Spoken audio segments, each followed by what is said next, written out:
इसका फोटो है क्या इसका?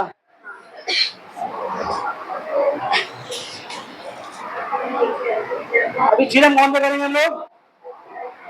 Theorem 280, page number 285, theorem number 49। बहुत फेमस थ्योरम है, पाइथागोरस थ्योरम। अब एग्जाम में जूम क्या होता है, कभी कभी एग्जाम में ऐसे आता है, state and proof Pythagoras theorem. मतलब 3 लाइन जो है, 2 लाइन तो आपको याद भी करना है, आप प्रूफ तो कर रहे हैं। कोई और थ्योरम का स्टेटमेंट नहीं आता, जब इसका आता है कि थ्योरम का स्टेटमेंट है 2 लाइन का, इसको लिखिए भी और प्रूफ भी कीजिए। नसीब अच्छा रहा तो पूरा आपको स्टेटमेंट दे देगा, पूरा स्टेटमेंट दे देगा, आपको दे देगा स्टेटमेंट, आपको प्रूफ करना है। लेकिन अगर आपको स्टेटमेंट याद रहेगा तो उससे फायदा ये है कि आपको ये मालूम होगा पाइथागोरस थ्योरम आया है।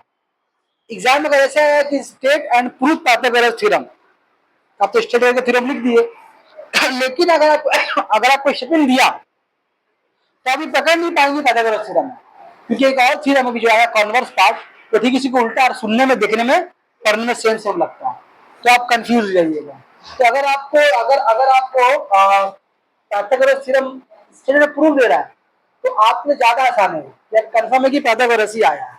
और अगर स्टेटमेंट दिया, अगर आप प्रूफ करो, तो अगर आपको दिया पाइथागोरस, आप प्रूफ कर दिए कन्वर्स, दिया वो कन्वर्स कर दिया पाइथागोरस, तो क्या होगा, आपका थ्योरम का नंबर आपको एग्जाम में नंबर आपको मिलेगा नहीं। क्या बोले, बात समझ में आ रही है? तो ज्यादा अच्छा, मतलब दोनों जगह फायदा है। अगर आपको स्टेटमेंट अगर याद है तो आपके ज्यादा अच्छा है।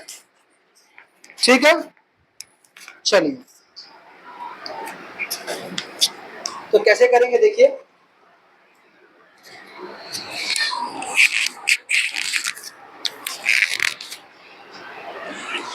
तो इस थ्योरम के लिए आपको एक चीज पता होना चाहिए, बहुत मामूली चीज है, कि किसी भी स्क्वायर का एरिया क्या होता है, किसी भी स्क्वायर शेप, ज्योमेट्रिकल शेप का फिगर का एरिया क्या होता है, कैसे उसका एरिया निकालते हैं। तो इसको बता दें, किसी भी स्क्वायर स्क्वायर स्क्वायर बोलते किसको है, चलिए बोले, स्क्वायर बोलते किसको, बोलिए, जिसके चारों साइड बराबर है तो उसको बोलते हैं हम लोग स्क्वायर।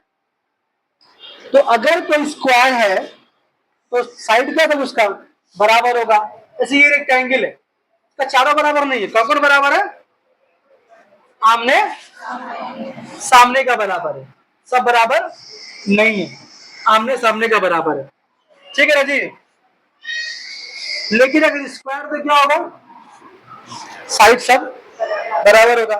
चलिए मान लेते हैं ई बाजी, बेटा बाजा बजाएंगे, मतलब एक तो स्क्वायर बनाएंगे, एक स्क्वायर बनाएंगे, और चूंकि स्क्वायर है तो साइड सब बराबर होगा। तो ये जो बनाएंगे स्क्वायर, ये बनाएंगे 5 centimetre, 5 centimetre, 5 centimetre, 5 centimetre, 5 centimetre, dance वगैरह डेला ई खाला बनाएंगे 6 सेंटीमीटर है, कितना, 6 सेंटीमीटर, 6 सेंटीमीटर तो ये 5 का बनाएंगे, ये 6 का बनाएंगे।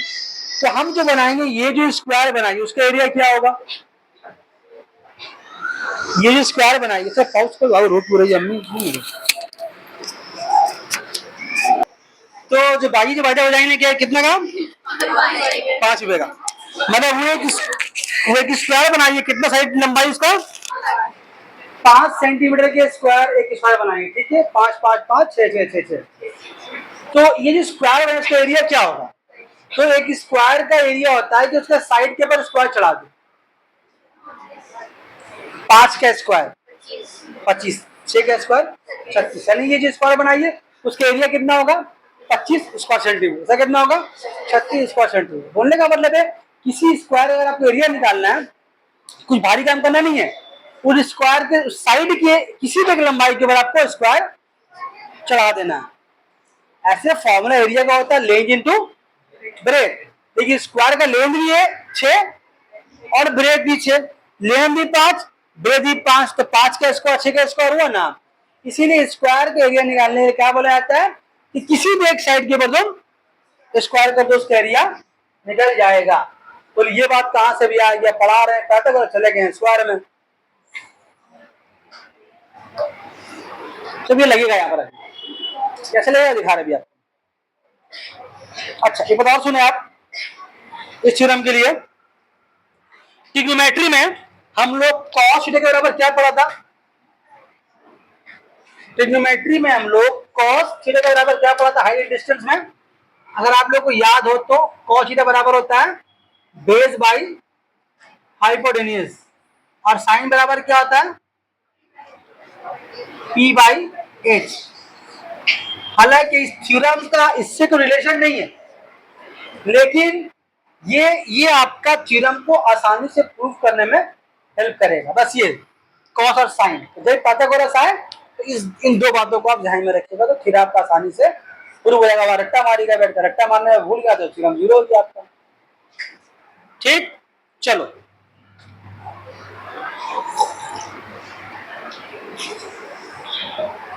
क्वेश्चन क्या बोला देखो, पढ़ो स्टेटमेंट उसका। बोलना एक राइट एंगल ट्रायंगल है, एक राइट एंगल ट्रायंगल है, तो बोलो राइट एंगल ट्रायंगल में जो स्क्वायर के एरिया बनेगा किसके ऊपर? हाइपोटेन्यूज के ऊपर। किसके ऊपर? स्क्वायर का जो एरिया बनेगा हाइपोटेन्यूज के ऊपर, वो बराबर होगा परपेंडिकुलर और बेस के ऊपर बनाए गए स्क्वायर का हासिल जमा का। देखो is equal to sum of the areas of the squares drawn on the other two sides। तो एक राइट एंगल ट्रायंगल में हाइपोटेन्यूज को छोड़कर अदर टू साइड किसको बोलते हैं हम लोग? एक राइट एंगल ट्रायंगल में हाइपोटेन्यूज को छोड़ करके अदर टू साइड किसको बोलते हैं? अगर जब जब ये कहानी आ रहा है तो बाकी दो साइड क्या बोल रहा है? Other two side. वही नहीं बोला कौन परपेंडिकुलर कौन बेस है। अब याद करें कंस्ट्रक्शन में यही कहानी था, तो क्यों बोल रहा था? उन लोगों को पता है कि बेस एंड परपेंडिकुलर, हम लोग को ये पता बता दिया आप लोगों को कि वो इंटरचेंज है, वो आप कुछ भी समझ सकते हैं किसी को कुछ भी, लेकिन हाइपोटेन्यूज है। तो बोल रहा है कि हाइपोटेन्यूज में स्क्वायर बनेगा और जो स्क्वायर बनेगा परपेंडिकुलर बेस पे उसके लंबाई का स्क्वायर बनेगा। तो हाइपोटेन्यूज के स्क्वायर का स्क्वायर जो है वो परपेंडिकुलर और बेस के बनाए गए स्क्वायर के सम के बराबर होगा। ठीक। अच्छा हम जानते हैं राइट एंगल ट्रायंगल में सबसे बड़ा साइड कौन सा होता है? बोलो हाइपोटेन्यूज, और बाकी दो से छोटा होता है। ठीक है, तो हाइपोटेन्यूज में जो स्क्वायर बनेगा उसका अपना एक एरिया होगा, परपेंडिकुलर पे जो बनेगा उसका अपना एक एरिया होगा, और बेस पे जो बनेगा स्क्वायर उसका अपना एक एरिया होगा। तो तीनों एरिया सबसे बड़ा एरिया किसका होगा? क्यों? क्योंकि उसकी लंबाई सबसे ज्यादा होती है। ठीक है ना? तो वही बोल रहा है कि जो स्क्वायर बन रहा हाइपोटेन्यूज के ऊपर, ये तो बहुत बड़ा होता है।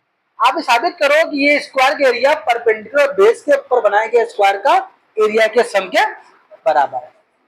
बात समझ में आ रही है?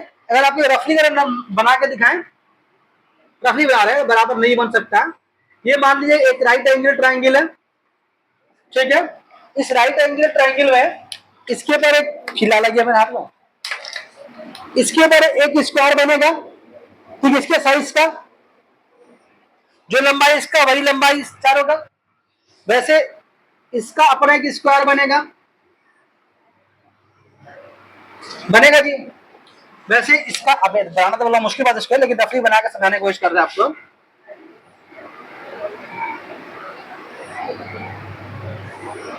एक इसका बनेगा ऐसे, इसका मतलब क्या हुआ? ये हाइपोटेन्यूज से बना स्क्वायर, ये किससे बना? परपेंडिकुलर पे। ये किससे बना? बेस पे। तो इसका जो एरिया होगा वो इन दोनों का एरिया के सम के बराबर होगा। सपोज कीजिए मान लीजिए इसका एरिया, अगर इसका एरिया मान लीजिए 9 आया, इसका एरिया मान लीजिए आपका 4 आया, तो एरिया कितना होगा? 13 होगा। प्रूफ करना आपको कि इन दोनों का स्क्वायर, इसका एरिया प्लस इसका एरिया के बराबर होगा, यानी कि जो ऐसे बोले कि इसका एरिया इन दोनों के एरिया के सम के बराबर होगा। बोलो बात समझ में आ रही है? तो अगर हम इसका नाम लें ए बी सी, तो जो लंबाई इसका होगा वही लंबाई इसका, वही लंबाई इसका, वही लंबाई इसका होगा। तो इसका एरिया का फॉर्मूला क्या होगा? साइड पे स्क्वायर। इसका एरिया का फॉर्मूला क्या होगा? ए सी पे स्क्वायर। इसका एरिया क्या होगा? बी सी पे स्क्वायर। तो ये स्क्वायर एरिया कौन सा स्क्वायर का? बना हुआ बेस के ऊपर। ये किसका एरिया है? परपेंडिकुलर के बनाया गया एरिया। ये किसका ऊपर का एरिया है आपका, उसको बाहर क्यों लिखा, इसको अंदर ही लिख रहे हैं। बोले बात समझ में आ रही है। तो क्वेश्चन में क्या बोला है कि ये वाला एरिया इन दोनों एरिया का सम के, ये वाला एरिया, कौन वाला एरिया, ये वाला एरिया इन दोनों का एरिया का सम का बराबर होगा। ये हम लोगों को प्रूफ करना, ये हम लोगों का आंसर है। बोलो हाँ, बात समझ में आई। बस क्वेश्चन समझ गए हैं तो मैं थ्योरम 10 मिल जाएगा।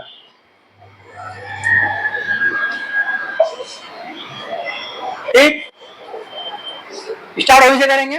अभी समझे लाइन ब्लू वाला नहीं है, ब्लू वाला तो मिटाइए, तो इसको मिटा दो। थ्योरम नहीं आया तो फिर थ्योरम कितने दिया आपके वाला 49 नंबर ना, कितना पेज में है? अरे पेन तुम चलो भाई जल्दी से। थ्योरम 49 पेज कितना 285। ठीक है, तो स्टार्ट कहां से करेंगे। मान लिया कि राइट एंगल ट्राइंगल है।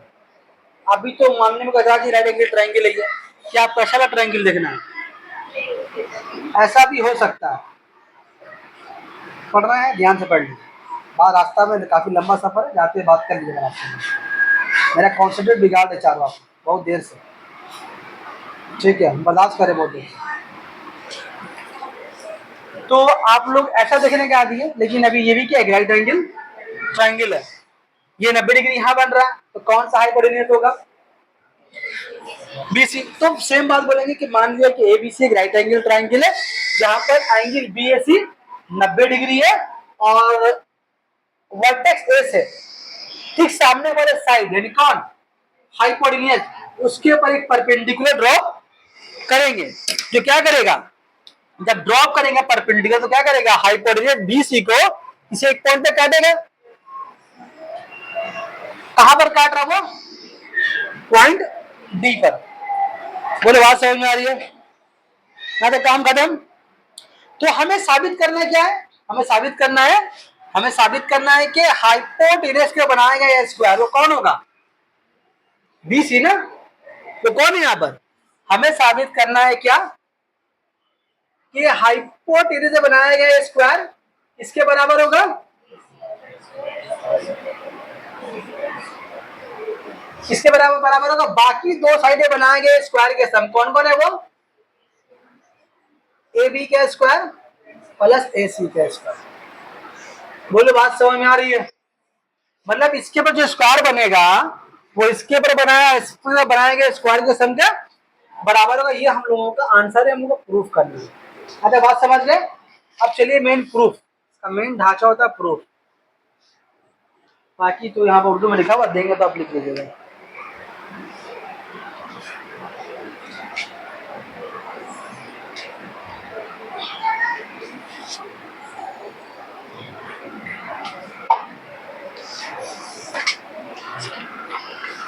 अगर वो पहले जरा बात बोले कि ये राइट एंगल ट्रायंगल पहले एक था, जैसे ही परपेंडिकुलर ड्रॉ के क्या बन गया, बोलो 3 बन गया।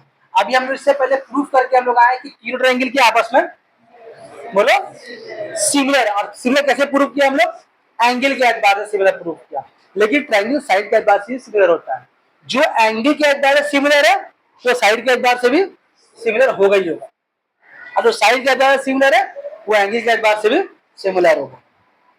तो हम लोग ये प्रूफ करके आएंगे इसके तीनों ट्रायंगल्स क्या होते हैं आपस में सब बोलो सिमिलर होते हैं। तो हम क्या करेंगे, आप यहाँ पर एक दो ट्रायंगल लेंगे। पहले कौन सा ट्रायंगल लेंगे हम, triangle A B D in triangle A B D. कौन सा लेते बोलो तो हम, छोटका वाला ना, आलेरे एनलेरे ट्रायंगल सी बी ए। कौन सा लेते बोलो तो, अच्छा इसको एबीसी लिख लेते अच्छा रहेगा। तो कौन सा ले बोलो तो बड़का लिया और फिर सेकंड टाइम क्या लेंगे, बड़का लेंगे और मजलका लेंगे। तो कौन लिया, छोटका लिया और बड़का लिया। कौन दो ट्रायंगल लिया, ट्रायंगल एबीडी और ट्रायंगल एबीसी। बोल यहां तक बात समझ में आ रही है। तो पहले वाले केस में वो क्या लगाना है, cos थीटा। पहले वाले केस में cos थीटा यूज करना, कैसे यूज करना वो देखिए आप।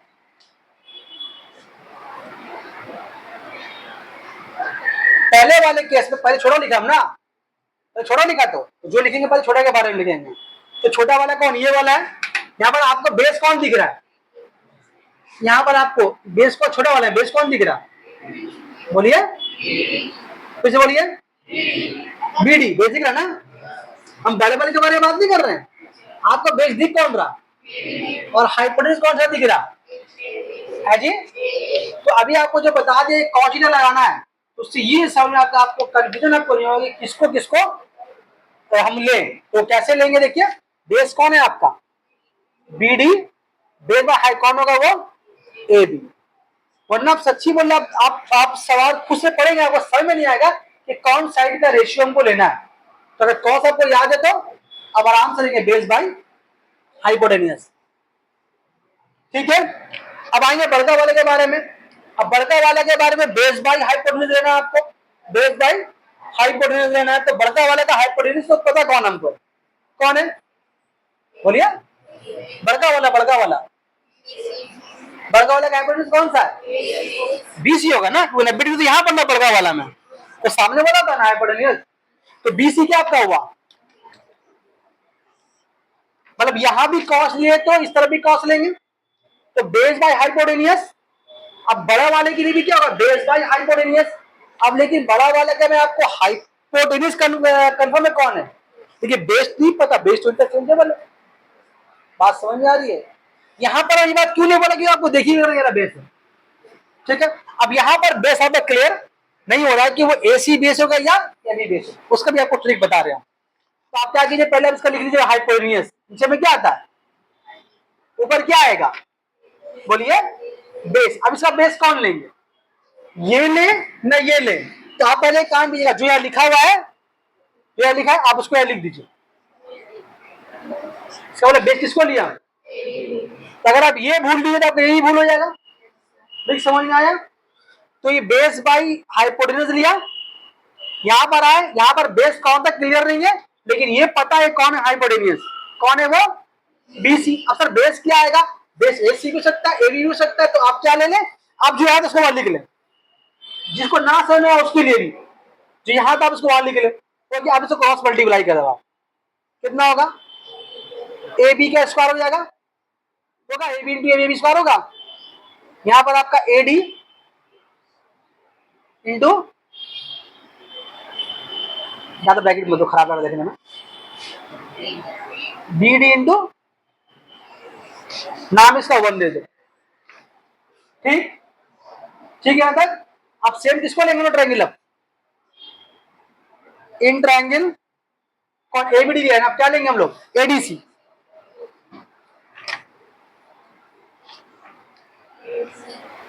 ए C D and triangle A B.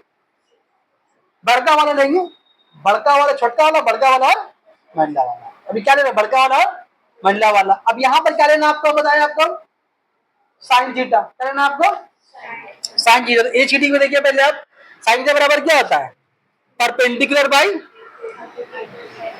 दिखा फिर बोलती बेस अगली का रे। तो छोटा वाले के लिए परपेंडिकुलर बाई हाइपोटेन्यूज। अभी दोनों में हम आएंगे, बात ध्यान दीजिएगा, यहां पर परपेंडिकुलर बाई हाइपोटेन्यूज। तो आप बताइए यहां पर परपेंडिकुलर किसको लेंगे, ये छोटा ट्रायंगल आप देख रहे हैं ना, देखिए हम क्या बोल रहा है कि परपेंडिकुलर बेस इंटरचेंजेबल है, बस यही ट्रिक पकड़ने का आपको, याद कैसे रखेंगे इस बात को।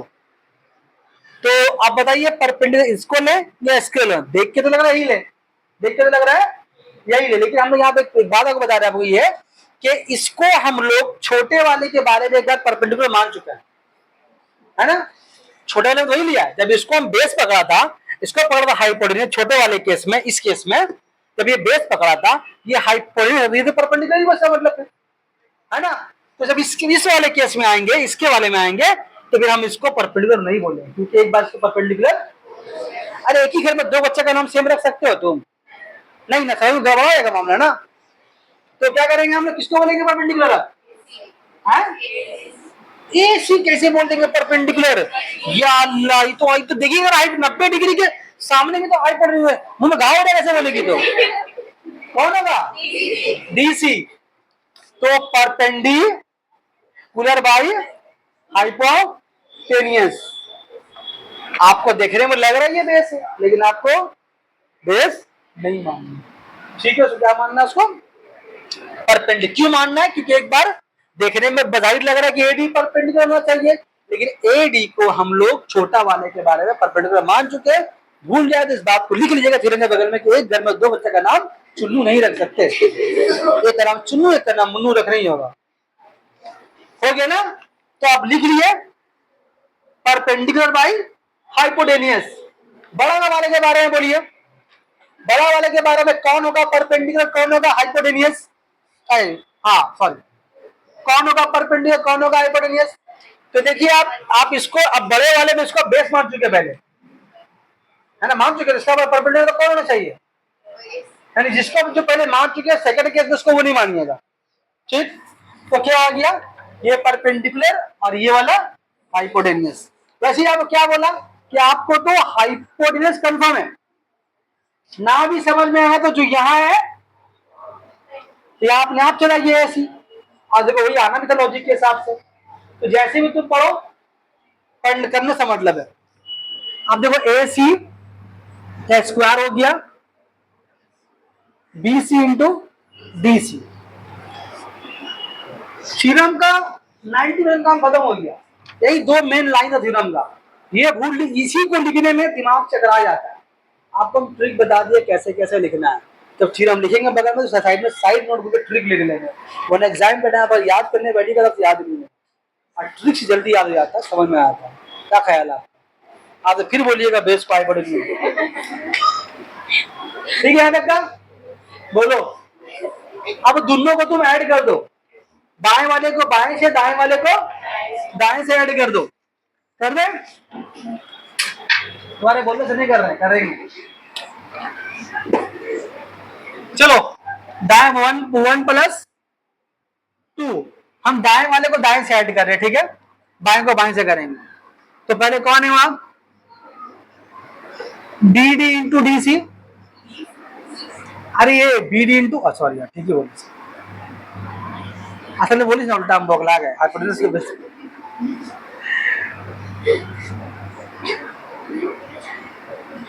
ठीक है ना? तो ये वाला इसके जोड़ा, बाएं दाएं को दाएं जोड़ा, तो बाएं में क्या आएगा आपका? ए बी स्क्वायर प्लस, ऐसे क्यों किया सर? आप तो बाएं को बाएं और दाएं को दाएं भी ऐड कर सकते, कहां कर सकते थे, लेकिन फिर दो लाइन बना बर्बाद होता है। इसलिए हम क्या किया, इसको जो ऐड किया पहले लिख लिया, स्क्वायर करके वहां लिख लिया, कोई फर्क पड़ता है? चलिए अब यहाँ देखिए कुछ कॉमन दिखाई दे रहा है आपको, अंधा भी कॉमन निकलेगा। देखिए यहाँ से बी सी कितना बचा? अरे अंधा अंधा भी कॉमन निकाल लेगा बिंदु, आप कहाँ समझ रहे हैं? बोलो लिख ही नहीं पाएगा, देखो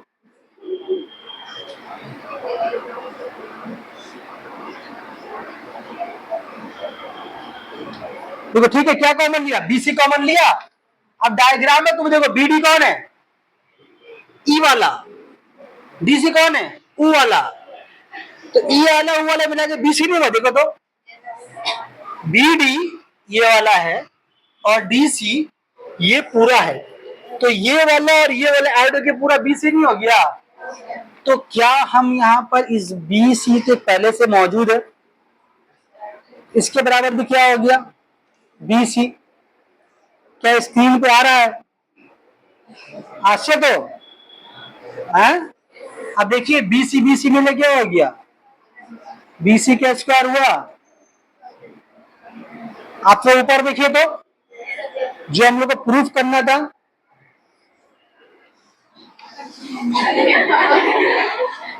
देखिए आ गया, ये था थ्योरम शाखा। तो दो जो तीन बार वो ट्रिक बताया है, आप उसको भूल जाएं, अब थ्योरम लिख के दिखा दें उनको, आपसे होने वाला ही नहीं, ठीक है? तो पाइथागोरस पढ़ा दिया, फिर क्या बात किया? पाइथागोरस कन्वर्स पार्ट, वो जब देख लेंगे उसको।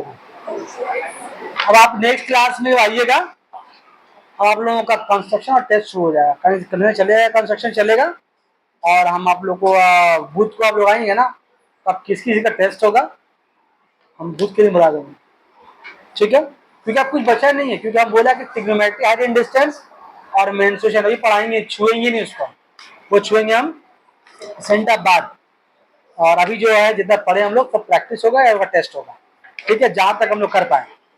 लेकिन चीरा मार का सेंटर पे लटकने वाला मामला नहीं करना, पास कम से कम सेंटर में करके निकल जाना अच्छे से, ठीक है। तो आप बुध के दिन आएंगे तो आप लोगों को हम संडे संडे क्या जी का टेस्ट होगा और कैसे कैसे पढ़ेंगे बता देंगे।